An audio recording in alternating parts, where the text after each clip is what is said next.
Okay, so the order is going to be,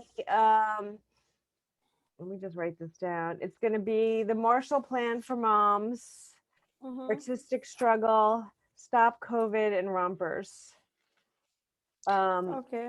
And if we have time, we'll do Reddit at the end if you want. We'll do breaking news because that is sort of like popular breaking news. I can explain it to you all if you want. Yeah, what's the Reddit thing? Oh, it's really kind of incredible. We'll talk about it. You want to start with it? Want to start talking about it? We'll do breaking news. We'll talk about it and then we'll go into the Marshall Plan. Sure. Okay. Okay. I'm going to go live on Facebook. Hold on. I'm going to start talking while I'm going live and transferring our stuff over so that, because it usually, oh shit. Hi, Jocelyn. Hi, Zarna. Hi. Give me log in. Maybe we won't go live. Oh. Anyone else not able to remember their fucking passwords? Oh, nothing. I never remember. All the time. But I did download the app LastPass on my phone and it helps a lot. Like LastPass, I don't know if you guys have it. It's a good app. It's like a password, a vault. What do you download? It's called LastPass, this app where you can store passwords. And then if somebody steals that, then, you know, then you just get a new identity. We're going live. In a second. I'm just gonna start talking because we're usually live. Welcome to BROADish Live on Facebook. We are so excited to be back. We are going live and we will also be available on YouTube. As always, it is Felicia Madison, Jocelyn Chia, Hollie Harper, and a special guest with us today is Zarna Garg, who you may know. She's the latest TikTok sensation. She's also used to be a co-producer of Hinju's and had her breakout series at Caroline's, up-and-coming comedian. This is going to be a super fun show. We have lots of topics to talk about. So we are live on Facebook, and this is BROADish. How is everyone? I'm good. I'm good. They're all hanging in there. So we're gonna talk about a lot of interesting things. I just wanted to start quickly with a little bit of breaking news since we were chatting about it a little bit. It's really kind of fascinating what's going on with Reddit and the stock market. So what happened is like a group of Reddit has a new chat program on it. I'm not really sure what it's called, and all these millennials have been getting on it and grouping together, and they all are deciding to invest in GameStop. And what happened is all the hedge funders were like, GameStop, who needs GameStop? It was just bought by the guy that sold Chewy. He was investing in it. And so all the hedge funds people shorted GameStop. And then this thing on Reddit happened and like the stock went through the roof. And it's almost as if all these like millennials are like, let's make all these hedge fund people go broke. Right? It's so funny. We don't care. I think it's pretty funny. And it's totally, I mean, literally like some hedge funds are having problems now. And this group of millennials on Reddit are like, just it's not only GameStop, it's all these other things that they're looking at like what's being shorted and they're playing the other game. No pun intended, game. So, right. Yeah, it's interesting. People have a lot of time on their hands. They're bored. They're looking for things to do. It's like gambling, and they're just screwing around with the world. And it's really, it's going to be interesting. It kind of falls in line with a lot of stuff that's going to be happening in social media and the world about freedoms and, you know, the whole thing about like what's going on with TikTok and not TikTok, Twitter, how they took Trump off and Facebook controlling things.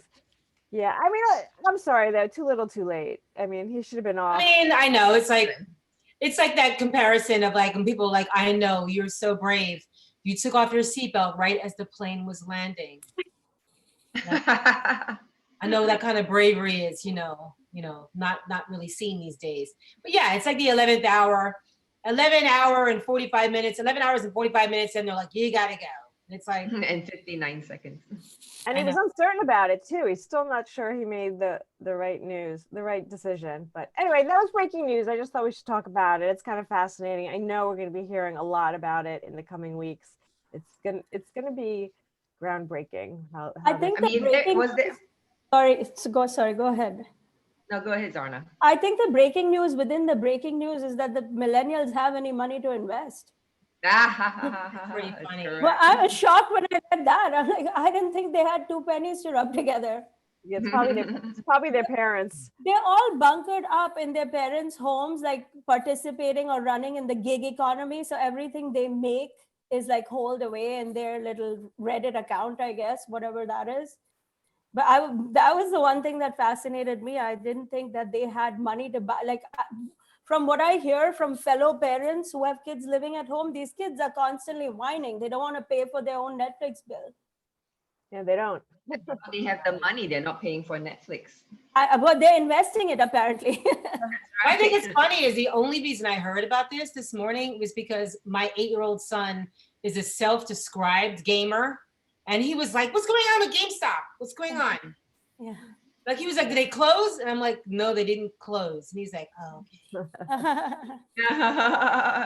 Okay, all's well with the world for him. Right, he's fine. Yeah. Yeah. So anyway, okay, we'll move on to our next topic, which is this was very interesting to see in the New York Times, a full-page article asking for the Marshall Plan for moms. And it was also, what was it, Code for Girls was behind it. And also half of the page were all top female executives that were behind it. So, you know, if you help the moms, you help the kids, you help everyone. So yeah, when moms succeed, everybody succeeds, you know, you raise up a whole family. We're the only people dumb enough to take that money and spend it on our kids. You give it to the guys, I'm not, you know, they may have a little fun first. We'll be like, oh, no more milk. Yeah. And also, so, and all the moms, as we know, out of all the job losses, the majority were women that have lost their jobs. Yeah. Well, there are, and it was crazy is that, you know, when COVID first kicked in and then, you know, by summer, when it was just like, wow, we're like really up in this, you know, for a while. I saw some like special reports. I saw one thing with Leslie Stahl, where she was interviewing these different women who had gotten fired from their companies because they're working from home and their kids were home with them. Yeah. And I'm like, where are they gonna go? Number one, that's their home. Number two, it's COVID. And number three, it just felt like, wow, it's not enough for you guys to like reach up our skirt. You want to reach into our homes and see who's there. It's just like, ew.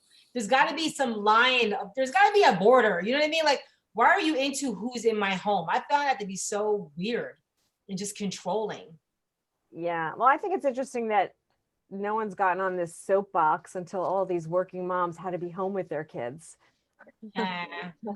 It's like, oh, this is a problem. Who's taking care of the kids if you can't hire all the nannies and all the, you know, the help that we have now all of a sudden they're like on their soapbox of, you know, we should do something. This is. Well, I do think it's really funny how, you know, because, you know, I don't live in Park Slope. I'm in Brooklyn. I'm in Clinton Hill.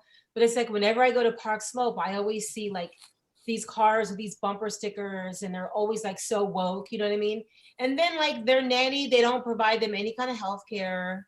You know, they're very rude. They can be controlling. And I used to not run with a pack of nannies, but I had like 3 nanny friends that were like in my mom's circle. And man, the stories they have from these working moms were horrible, like really horrible. And it was, you know, the stigma of even being a nanny in this country. That was one reason why I stopped hanging out with my daughter at this one playground. I was the only Black woman there that was with her child. Like I was the only one that was not a nanny.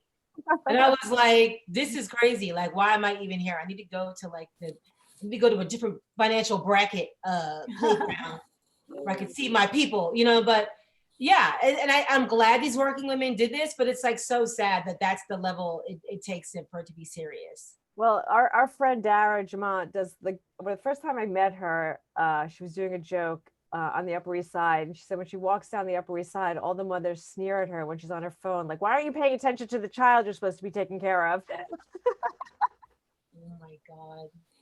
But Oh my But God. you know, I used to joke around that, you know, being a mom, you know, no one wants my job. The only people that will take my jobs are like the illegal immigrants that can't get anything else in the state. Yeah, I think it's really amazing that like childcare has like that it's like so low on the poll. And it's, I mean, this is your kid, you know what I mean? Like it, I mean, God, that's every parent's nightmare. If something goes wrong with their kid, you know what I mean? But yet the people you trust them to, you know, I mean, man, when I look at like some of the horror stories these nannies just tell me, and I was always so interested because when I was 20 years old, I was a nanny.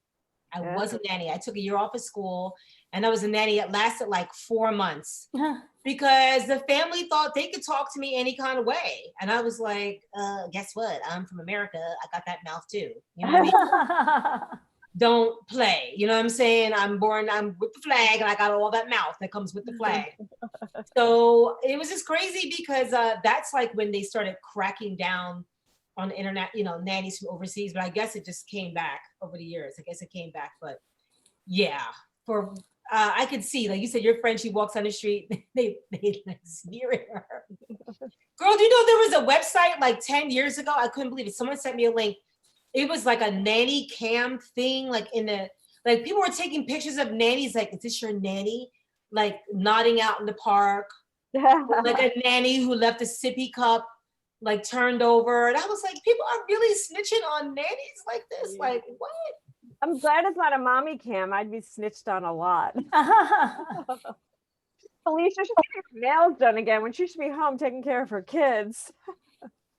I know. People, It is sad though, because I don't know if you read this also in Las Vegas. They're trying to get the kids back in school, that there was a high level of teen suicide. And like when I say teen, like 13, like and 12-year-olds. And like it's not even like helping the moms, like the kids. I mean, my daughter sent me a picture of college, the second semester, her first in-class, you know, in-person class. It was a big room with like 7 kids in it spread out. It just, my heart was happy for her on one hand and it broke for her on the other hand. Like that's her college experience, and what these poor kids are going through. They need help. Mothers need help. And you know, we kind of discussed last time a little bit, you know, how when you go to therapy, they always blame the mother, but it's also the father's fault. So I think the fathers might need a little help too, but I think we all need help. I think when it But comes it sounds like to the amount of money that they should be giving is enough to get a nanny, right? Then these moms can keep working. Is that what the plan is? Yeah, I haven't like worked out the total plan, but I think it's getting support, getting alternative options like daycare, like mandatory. I didn't read through all the details, but it's just aid for mothers. That makes sense. Yeah. I mean, it's good for our economy too. Then it frees up all these women who were working women to keep the economy going. Right. Well, when it comes to all these teen suicides, it really makes me wonder, like, not to say that COVID isn't bad, like the isolation of COVID is really awful, but it makes me wonder, like, what is going on with these kids that being at home is the worst possible thing? Like, what, you know what I mean? That's Holly, like that's reality. I mean, the public schools of New York are an escape for many, many, many kids. I mean, many kids don't even get food to eat until they go to school. There's no breakfast. The parents just leave, or, you know, whatever difficulty there is in the circumstance, which could be any number of things. But, you know, I've been witnessing it. I have 3 kids in the system, but it really in the last year, you know, New York City gives away free meals to its students, its registered students. It is shocking how many kids need it to survive. Well, you know, there's breakfast programs. You can thank the Black Panthers for that because they started that. They did. And everybody, and now it's just a thing. You know what I mean? It's just a thing we do. But yeah, to me, I feel like if we're going to learn from this, I feel like maybe when the world opens up in schools, like, you know, like everybody's going, I feel like this is a perfect opportunity to maybe take a look at, well, what is going on in people's homes besides just hunger that is making kids who are home commit suicide. That's all. Well, Hollie, go ahead. Remember how we talked about parents being the cause of us in therapy. Imagine being 24/7 with the people causing you to be in therapy. That's gonna cause you to be suicidal. Girl. Well, look at Kellyanne Conway and Claudia. They about to snatch that child out their home. What is this whole thing about? They're saying Kellyanne Conway, they said that she posted topless pics of her kid. I mean, I know that can't be true. Like, I'm sorry. I just not going to believe that is true because that just sounds like absolutely insane. But I mean, imagine having the ultimate gaslighter with her alternate facts with you 24/7. Yeah, you might. Yeah, exactly. You might flip out. You know what I mean? Like you That's might right. completely flip out. It's like the same thing with marriages. Someone said the vow said for better or for worse, not 24/7. Funny. So I know, it's so funny. Like my husband is my best friend in the whole world, but he'll be like, "I'm Aw. going for a walk," and I'd be like, "Bye." Don't Don't let the door hey, knock you on the way out. Word, be safe. Get some wine on the way back, cause yeah, we're almost dry. to Pennsylvania. I know. I've been taking these walks, and I took a 4-mile walk yesterday. Like it was ridiculous. My Wow. husband was like, "Do you want me to get you a lift?" Because I've been like making these eternity scarves. So like I go to these fabric stores all the time, and it's like, no, just walk. I've been walking like 2 miles, 2 miles, like Nice. deep into Bed-Stuy, and I'm just like, like whatever. Gonna walk it back. He's like, "Sure, you don't want me to send me a lift?" I'm like, nope, I'm good. Just listening to music on my way back. Yeah, I got my Well, I just got out of a 14-day quarantine, and so there was nowhere to walk for 2 Oh, weeks. And so I gosh. got out and I took a 5-minute walk. I was like, all right, that's enough. You're just so used to being confined that 5 minutes was more than enough. you know what? I'm kind of afraid that my body has been weakened because like, okay, I still do. I do CrossFit 5 days a week on Zoom, Wow. on Zooms, but it's like 70% of what I'd be doing in the gym. Like, let's be real. Oh. You know what I mean? At the box, CrossFit, fanatics. So- But like, when I go for a walk, I'm like winded. Like my legs are like hurting. And I'm like, oh my God, I'm out of shape. Like my legs hurt. but more important, which also actually might be contributing to the depression and the suicide, is getting outside and getting white light and that vitamin D. And I actually bought one of those white light glasses because I could go outside. So I wear those glasses now, and because it's supposed to help me get the vitamin D stuff, because I can't get outside enough to get fresh light. And I become like a ghost.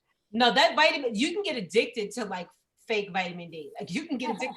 Because I used to work in a tanning salon. I know, go figure, my black ass. But it was like, I used to work in Bake and Bake.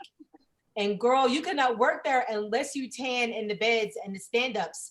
And I became tanorexic, like ridiculous. Like 3 days would pass and I'd be like, I need my vitamin D. I need it. And I'd be like, am I getting light? Am I getting lighter? My husband was like, we are Black people. You are fine. Like, I know you're light skinned, but damn, like you're fine. It's probably why they're so much happier and friendlier in California, way more so there. And East Coasters are so much more depressed. We are, but we are depressed. We are depressed. Like we are. When I visited my sister in LA back in September, I was like, oh my God, it's so cheerful. People were like smiling openly at me. I was just like, it took me a while to realize they're not even wearing masks. A lot of people were not wearing masks. Oh, wow. They were not. Segue. I wasn't going to do this segue next, but we'll do it since it is a good segue. I'm talking about other places. So other places and how they're handling life in general. But this happens to do with COVID. Keep COVID out. You know, the President Biden. I think that's the first time I said that out loud. I feel so good. He's not letting people come in from South Africa because the new strain is there. And I'm thinking to myself, South Africa, like, what about New Jersey? What girl? Yeah. Word. Can we build a wall around New Jersey and Florida that just kind of goes up and down? Like, because I'm like, Jersey. Yeah, if we can stop South Africans from coming to America because of a new strain of virus, we can stop New Jerseyans from coming to New York because of a new strain of New Jersey. It's a new strain it's terrible. People are leaving New York because all around us, everything's opened. And they're going to Florida. They're going to, maybe not LA because that's still very closed. It's just New York. It's just New York and LA, the only two places that are really closed. So everyone's going everywhere else, having fun, enjoying themselves, getting sick and coming back to New York and LA. So the only thing New York and LA are accomplishing is destroying the city. Well, it's like they're trying to keep it safe, but it's like if you're going to do that, you kind of have to go all the way. Like, look, if you're going to go to these places and just come back with COVID, that's a problem. Because if you look at like New Yorkers like us, like we've been quarantining. It's been like, I feel like it's been 5 years. Like I mean, it's been 10 months. It's been 10 months, and it's like, you know, I think it's because America is not enforcing this shit well enough. So I was dating this British guy, and when he traveled and he came back, he's supposed to quarantine for I think 10 days, get a negative COVID test, but there's no enforcement. Whereas I come to Singapore, the moment I land from the plane, they have people there to especially shepherd you into a hotel where you're now quarantining. And it was wild, guys. It was like, because they don't tell you which hotel you're going to. You just get off the plane, you get onto a bus. I felt like I was one of the Jews in Germany. I didn't know where they were taking me to. But instead of a guest chamber, they shaved your head and five-star hotel. They shaved Jocelyn's head and everything. That's We're in a week now, guys. They took all her assets. No, but yeah, when I went to LA and I came back, they just called me. They called me. Like, are you They did call I you. was like, they called me, and one time they called me. I was at Wegmans. This is terrible. For what? They called me. I was at Wegmans supermarket, and they were like, "Are you quarantining?" I was like, "Yup, yes I am." Yes, I am. Wow. Whereas in Singapore, they called me. They're like, "Can you turn on your video so we can see that you're quarantining?" Like they did a video checkup. I know, like your virtual background that looks like the hotel. That's so funny. Looks like your bedpost. It looks like you're behind you. I had the quarantine person call me also, and she was saying like, well, you know, you have to stay in your room. You can't go shopping for food. You have to have your meals delivered to you. And I'm like, that sounds amazing. Like, who's doing that for me? Like, can you do that for moms? Like, I'm sorry, you have to quarantine. I'd be like, oh, damn. Yeah, I had a good cook for me. Breakfast, lunch, dinner was just delivered to my doorstep. It was wonderful. Were you getting good food? It was until about like, I don't know, a few days in, I got sick of eating fish every day. Breakfast was fish, lunch was fish, dinner was fish. So they gave me this dried ass chicken for the first few days. I was like, I don't want no dried ass chicken. They're like, okay. That's an affront. That's an affront. Like dry chicken. I don't trust your soul if you give me dry chicken. Like I'm kind of I'm never inviting Hollie to my house for dinner. Girl, just marinate it. Just marinate it. Like you can do so much with marination. Felicia, was that what you served your kids during Thanksgiving? The worst Thanksgiving ever? Was it dried chicken? Dried ass chicken. I think New York just wants to say that they're trying. I mean, no, everybody knows no one's trying anything. They just want to feel good.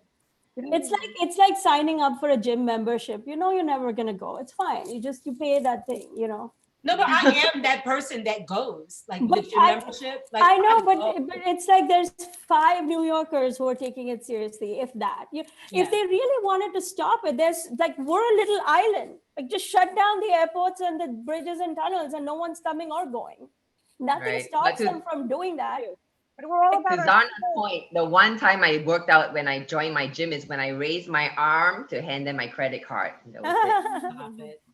But you know, we're all about our civil liberties. If we did what they did to Jocelyn, they'd be like so up in arms, you know, they'd be like, you can't do that, rights. And so some people would, but other people would be like, yeah, we did like, yeah, okay. But it's weird, like they talk about like keeping South Africa out, and I'm like, okay, but I'm like, I text you last night about this. I'm like, why is they always talk about scary stuff from Africa? Remember those African killer bees? Remember that? Like New Jersey, I got stung by a bee in New Jersey too. Like Jersey, like remember all the Ed Hardy shit? Like that was harmful. Yeah, I don't know. Jocelyn, they could do that to you in Singapore because you guys, if it was a white woman like a Karen, I'd be like, what hotel am I going to? Can I please see the manager? I do not like my room. I do not like this 5-star room I'm in. If it was any of the bougie Black women in my family, they'd be like, I'm gonna need to talk to somebody. I'm gonna need somebody over your pay grade to come over here and explain all this again. That's what's gonna happen. When they I did pull a Karen. I complained about the dried chicken. Just realized. What kind of fish did you have for breakfast though? I'm thinking about that. Like what was it? They gave me caught fish. Sometimes it was a fried, like a fish fillet, and then other times it's just a straight up, like you could get at a Japanese meal. It's very interesting. Wow. I'm filled with omega-3s right now. Well, unfortunately, guys, I think we're going to be in this COVID for at least another 10 more months. How many? 10. 10, really? Holy shit. I don't think they're going to be able to vaccinate everyone until the end of the year, and they're not going to open up until they are. And New Jersey, the reason why I point out New Jersey is my mom's in New Jersey, and all of her friends in Florida, all of my friends' parents in New York have already been vaccinated, and there's absolutely no vaccinations going on in New Jersey. I don't know what the hell the governor's doing over there, but they're not taking appointments, nothing, and it's aggravating. It's so, like, I keep thinking like the world's gonna, I remember I said I woke up when Biden was president thinking like everything's great, and I realized everything's the same, nothing's changing. Well, I mean, I gotta admit, I told my kids that they would be in school in the fall because like my son, Zarna, I don't know how old your kids are. How old are your kids? They're all, I mean, I have so many, where to begin? 18, Girl. 15, 9, and then the few that I don't remember. Stop it. You had some babies you don't remember. She's just like, I don't know. 14, Why should only men have all the fun? I put them out there too. I don't remember which ones are mine. And I told my kids that they would be, especially my daughter, like she's really like her mental health is suffering from this. And we're like doing everything we can do. Like right now, the big thing is, well, I told her that, look, you're going to be in school in the fall.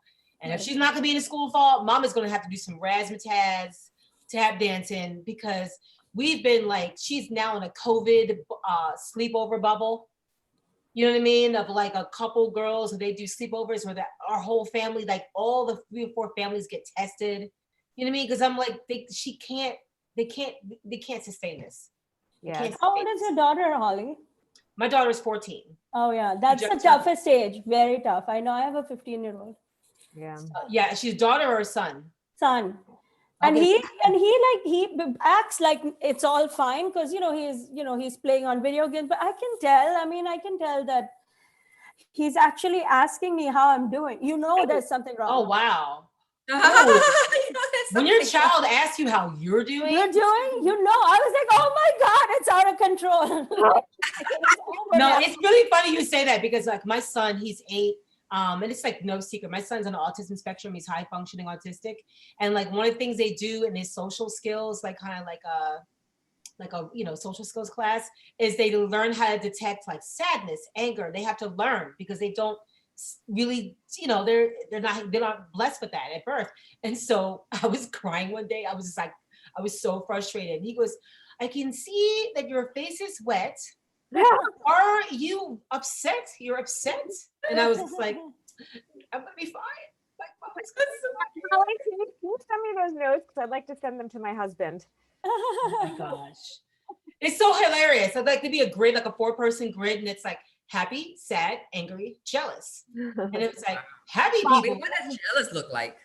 Yeah. Jealous is like the side eye, like it's like a smile up top. It's a smile down below, not happy up top.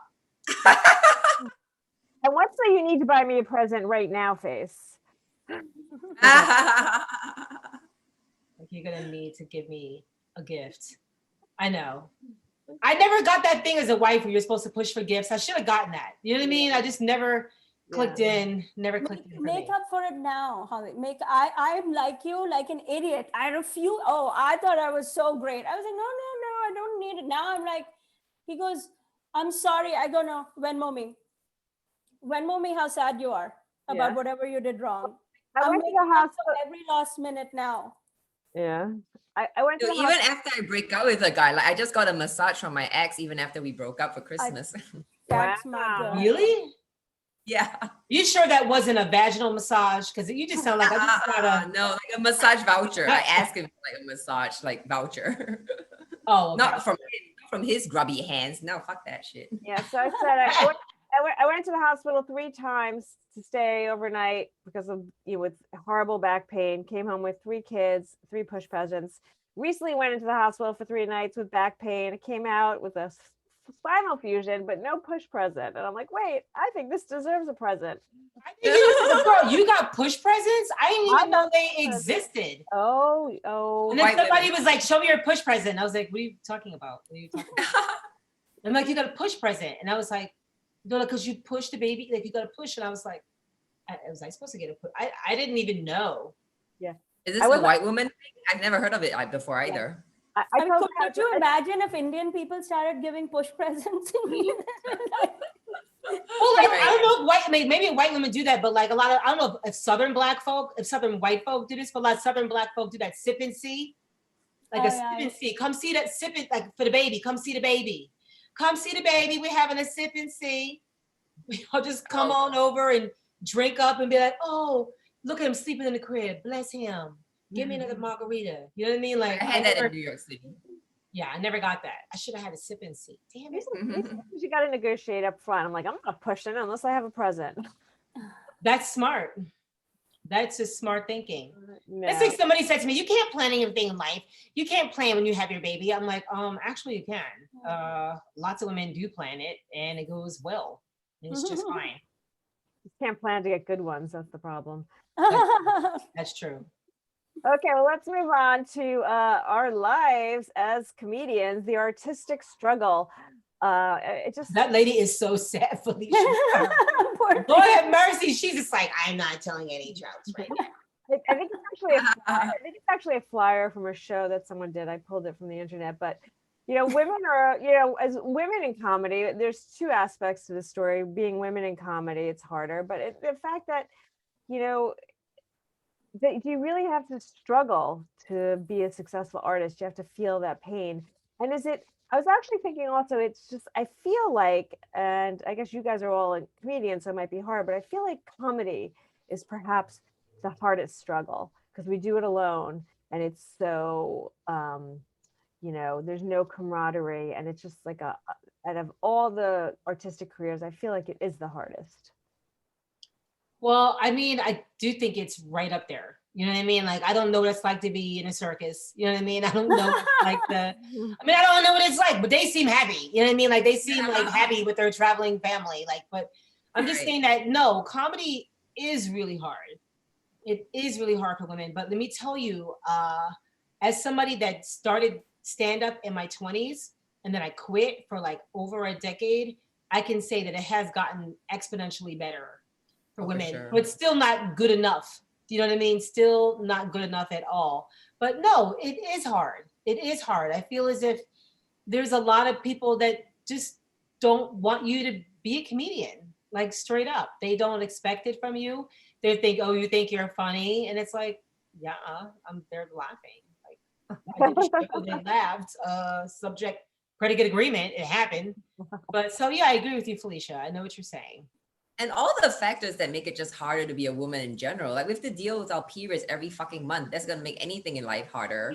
And women who had to take time off for child rearing. I mean, you see these male comics on stage like, yeah, I have a newborn child, and they're on stage telling jokes because yes, the wife they is are. Yeah. Yes, they are. I'll never forget my sketch show. I did a show 2 weeks before I had my son, and back in 2012. And people were like, half people were like, oh, look at you, that's awesome. And some people were like, you kind of pushing it, you could rest. And I'm like, why are you treating me like that? And then I was in rehearsals 5 weeks after I had him because I just wanted to keep moving. You know what I mean? It was my second kid. I knew what I needed to do. But there were people, like I remember I would be pumping like right in rehearsal. Like I just had a sheet over me and I was pumping, and there were actors who'd be like, what's that noise? What is that? And I was like, what's my pump? Or like I'd be talking to someone and all of a sudden like the milk would rush in and my chest would just be wet, and then I'd be like, yeah, so I think it's really funny when you come in, from the left. But so yeah, it's hard. People, especially as a mom, people look at you, they kind of look at you like you're crazy. They kind of do. They look at you like you're crazy. Yeah, I think comedy is the problem with it, and the pro is that the outcome, the result of your work is quite immediate. You see it. It's a very public fail or win.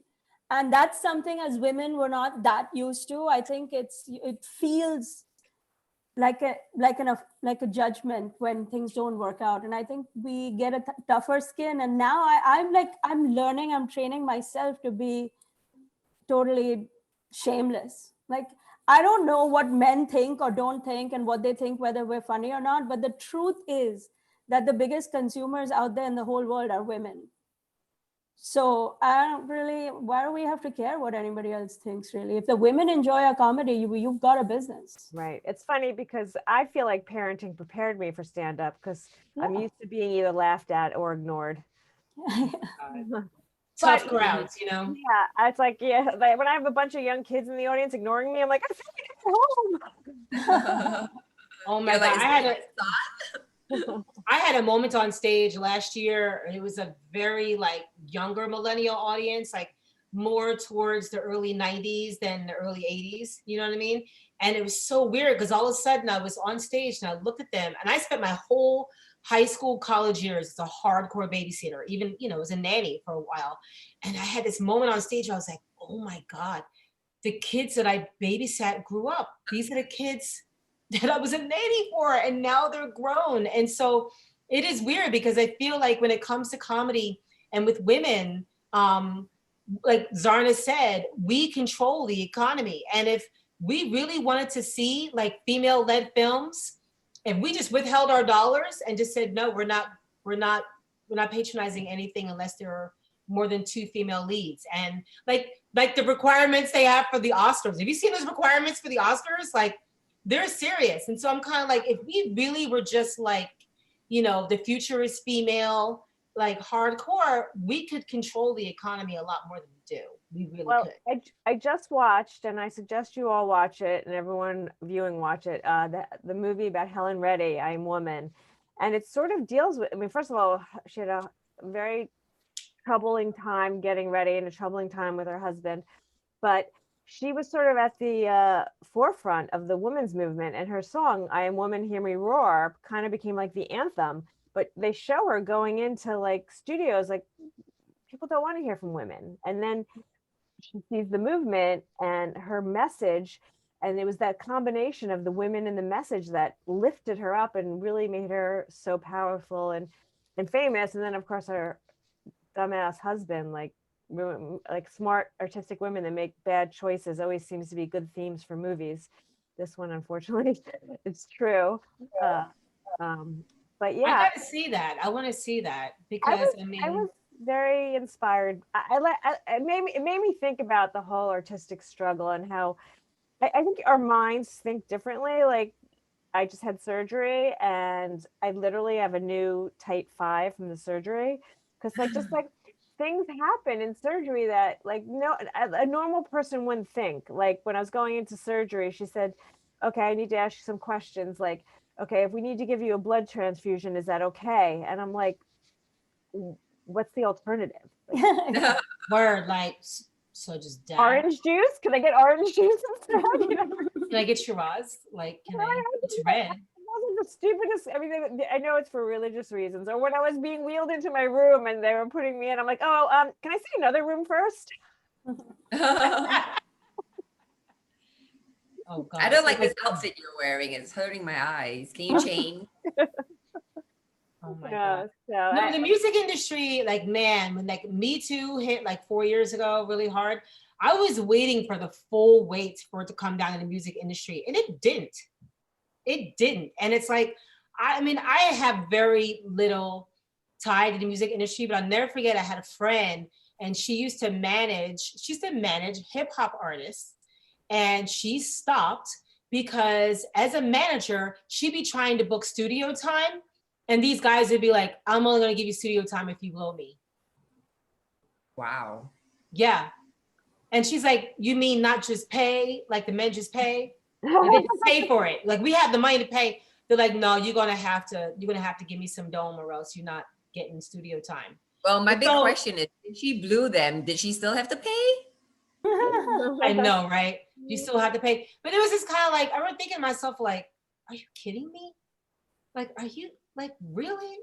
Like, you could just pay. You know what I mean? But no, they're gonna like hold that over you. So I'm like, if I'm hearing just that little smidgen, imagine how hard it is for someone like Helen Reddy in the early 70s. You know, like it's got to be hard.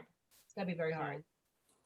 Yeah. I mean, have you heard of men requiring women to have sex with them or give them sexual favors for stage time? I've heard of it. You know. Yeah.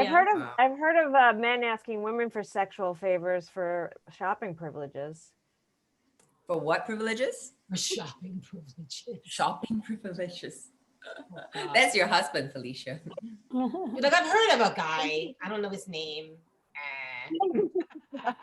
No, it's, you know, I've definitely heard stories, and I actually saw my first ever dick pic from a producer that sent it to a female comedian asking specifically for that for stage time. Wow. Yeah. I mean, that better be a damn good show. Jesus Christ. And she was sending it to a friend, and like 5% in the audience. Can you imagine doing a sexual favor? You go to the show, it's just a glorified open mic with 5 people in the audience. They're all comics waiting to get on. If someone asked me for a sexual favor for stage time, my initial reaction would be like, okay, but I think I should get the stage time first. That's a smart businesswoman. Let me get that first. You might not want to give it to me after. Because you're that bad. Oh God. Well, you know, I'll tell you one thing that is disheartening. It is disheartening is that I've been a teaching artist on and off in, you know, Brooklyn public schools for about 10 years on and off. And I would teach sketch comedy. And I taught it to 8-year-olds, I taught it to 16-year-olds, and I taught it to like 13, 14, like junior high. And let me tell you something, the boys were always not believing that I could be funny. Like they were like, so I'm like, what? So are boys still being raised with this message that women are funny? Like they'd be like, I don't know, you gotta tell me a joke right now. Tell me a joke, or else I'm not gonna, you know, believe you funny. And I'm like, honey, I have the job. I'm not auditioning for you. You're either here or you're in track and field on the hall. Like I don't really care, you know. So, but I was just like, wow, because I asked other teaching artists, and they were like, no, that never happens. Like that, absolutely. And I was like, so guys are still being raised to think that only, or if you're a woman and you're funny, they think that it's gonna be raunchy funny. Yeah. You know what I mean? You're just gonna be raunchy funny, you know? And I'm like, that's not all women. Like, you know, I mean, there are raunchy funny women, and that's what they, especially, you know, when you look at like breaking into comedy, they had to be more scathing, but there's room for so much more now, and you don't have to be that. Yeah. Yeah, Ellen DeGeneres is clean as hell. Yeah, I think there needs to be more clean comedy, but I think that's one of my pet peeves when I work with women is I try to get them to be smarter and cleaner. Yeah, I remember there was once I was at a show at Gotham, and every comic there was a pro. I was just there as an audience member, and then this one woman came on, very attractive, but she was just terrible. And the guy that was sitting next to a male comic was like, "Wow, who did she sleep with for this spot?" So I think it works against women too. You may get the spot, whether from sexual favors or not, but everyone watching will be like, all right, that was a sex spot. Wow. But no one ever thinks like, God, that guy's terrible. I guess he had to blow him, you know, to get right. They just although think, now depending on the industry, like in the modeling industry, I was talking to my guy friend who works for Dolce & Gabbana. They have to blow job their way to a modeling job. Because a lot of the guys that the male designers are gay. well, and they're starting to talk about them too. Like I saw, what was it? I'm not gonna name. I can't drop that name because I don't know if it's correct. But they were talking about some major designer, and they were like really accusing him. This one guy, and then he was like, "This never happened," blah blah blah. And then like 5 more guys were like, "Oh no, it did." And I was like, "Ooh." So yeah, I just kind of feel like, you know, if you get caught like that, like. Bad shit should happen to you. You should have to pay for that. You know what I mean? You should be losing something. I think it's ridiculous. Do you think when women get to the top, when we're the CEOs and there's like a man that wants a position, we're going to be like, you know, if you want the job, you're going to have to buy me a Birkin. Oh I don't think it'll be, I think it'll be that. you have to clean my house. You have to clean my house. I even see my kids. You have to clean my crisper. Clean my fridge, especially the crisper. That's the thing, right? The person who has the power is going to do something. Yeah. Man or woman. It's so we just don't care about the sex stuff as much. Yeah. Right. It would be more of this stuff. Yeah. We're like, let all me right, tell give me you. compliments now. Let me tell you, I'll never forget it. I did work for a woman years ago. She was pretty powerful. And she didn't ask me for sexual favors, but it was very like demeaning. Like when she'd be in a bad mood, she'd be like, Holly, go get me a coffee. You know what I mean? And this bitch would have a coffee in her hand. You know what I mean? And be like, go get me a coffee. Or go do this, or go do that. Or he'd be like, oh, that skirt is so cute on you. Like, where'd you get that? You know, and I'd tell her and she'd be like, oh, like it was a cheap store. Oh, we need to pay them more, you know, or just, it was just very much like she was using that to get her like ego boost. Yeah. So like, imagine if she was just really completely shady, you know, I'd have been asked to do something else. Well, I think women have a long way to go in terms of learning how to help one another and boost each other up in the world and in the workforce. It's definitely not in our DNA. We've discussed this before. I think women, we were discussing it with Frankie, you know, how women need to like work together more and help one another more. And it's not inherently in our DNA. Well, I feel like it's inherently in our DNA when it doesn't come to business. When it comes to like family, because like nobody can get a family reunion together like women. You know what I mean? Like, are you kidding me? We got the T-shirts. There's maps as an itinerary for the whole weekend. But when it comes for like, you know, industries where we are few, we feel like, okay, don't give away everything because there's not be room for you. So I think that when it comes to, you know, things like that, then we're just like greedy and stingy with it. Where in actuality, if we band together and we had like comedy squads and comedy gangs, we could be more powerful. Yeah. Kind of like how those millennials gang together to game the system with GameStop. That's pretty hot. I gotta admit, that's pretty hot. That was a callback. But you know, the one thing that's funny, I was sitting around with a bunch of my daughter and her friends, and we were just discussing like back and forth about an issue, blah, blah, blah. My husband was there and he said, you know, or you could just kind of like let it go. And we all looked at him and like, that's such a guy response. Like, what do you mean, let it go? Yeah, what do you mean, let it go? You mean like Frozen? This is the thing they do in movies.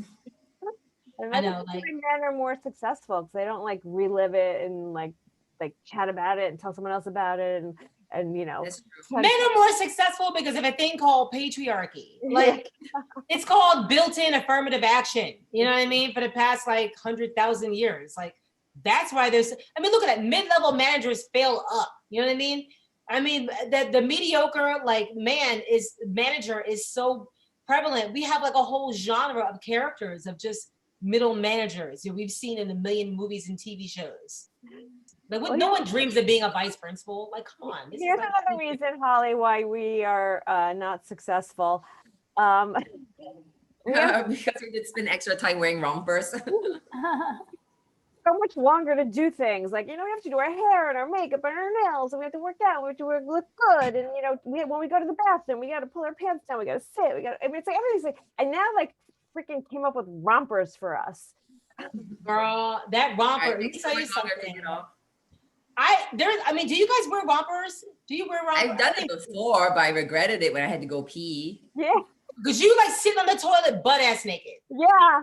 You are sitting there, just everything out, and you're like, I have to rethink this whole romper thing. Because I had a moment like 5-6 years ago where I looked up and all of a sudden I was like, everybody has a jumpsuit or a romper on. Like, what happened to fashion? You know what I mean? Like, and so I was like, well, I can wear a jumpsuit.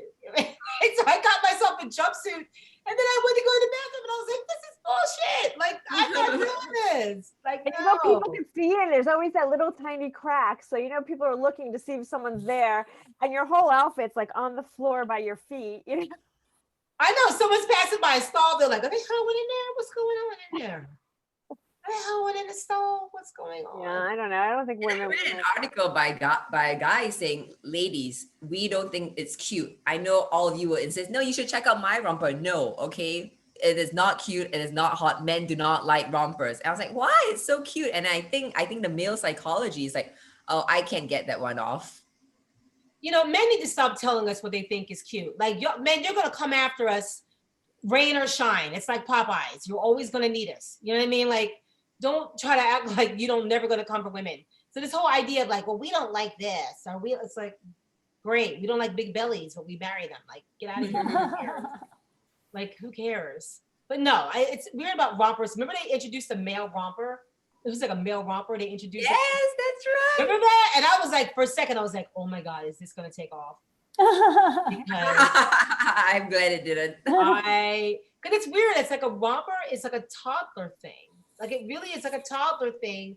And so what does that say about us as women that we can just easily parlay into a onesie and like nobody asks any questions? You know what I mean? It's like men are not doing rompers. I think that the romper became popular because it looks slimming. It's visually, it's a vertical line, right? It's like one vertical line, makes you look smaller, makes you look, you know, I think that was the genesis of the whole thing. Well, And maybe it brings back to onesie land. It makes us psychologically look younger. Like, oh, look at that young toddler running around in her romper. she's not 50 anymore. She's 50 months. Exactly. She's I don't know. 50 months in that romper. The fashion world's just so strange. I was shopping with my daughter and I was buying jeans and she's like, Mom, you should wear high-waisted jeans. And I'm like, been there, done that. You're like, I've been around that ton twice now. I've been twice. And if they're going to be high-waisted, for me, they're going to come like right up below the boobs. So it like pushes the boobs up, you know? It's like a corset. You know what I mean? You're like, I have a corset now. No, but there's high-waisted jeans. They actually do make, if they have a built-in kind of panel, they make you look, you know, they can make you look pretty good. But it's so weird with jumpsuits. Like I was looking at, like you always have the bridal wear every year. It comes like bridal wear. There's like a whole industry for bridal jumpers, bridal jumpsuits. Ew. You know what I mean? And some of them are really fly. Like it's a jumpsuit with like the cape. And so sort of a train as like the skirt train, the dress train. It's like a cape that like dress. I'm like, these people look like Queen Elizabeth in a jumpsuit getting married. Like they are really, I don't think jumpsuits and rompers are going anywhere. Like I really don't think they're going anywhere. Well, we're not going anywhere, so I'm not buying a romper. You don't want to look like you're 50 months old, Felicia? I don't care. I put my sweater on, my he's 4 years old. pants on. That's the one good thing about the pandemic is I haven't gone shopping and haven't bought a thing. Oh, your husband must be so happy. You haven't bought anything, Felicia? I bought like a couple of workout outfits. Yeah, nothing. Your husband's like, can this pandemic last forever? He's like, is this our MX bill? Oh my God. Oh, yeah. Unfortunately, I still have two girls that are still shopping, so he's not completely out of the woods. Okay. But anyway, that was a great show. Thank you guys for joining us for BROADish again. I'm Felicia Madison. I'm Jocelyn Chia. I'm Hollie Harper. And I'm Zarna Garg. Thank you, Zarna, for joining us, and Thank look you forward so to seeing much, you all Zarna. next week. Bye. Bye. Bye. Oh, I had a hard time hearing Felicia's voice. Did anyone Why don't else? you tell me that? I didn't know whether you could fix it because we already told you this last week, and I guess you had fixed it, and it's better. I tried this new thing, and It's better. but was it not on it? It probably wasn't. Yeah, I tried this to make it better. Now it's better when you put it close to your mouth, Fuck. just like your husband's dick. Stop it. I was like, what did she just say?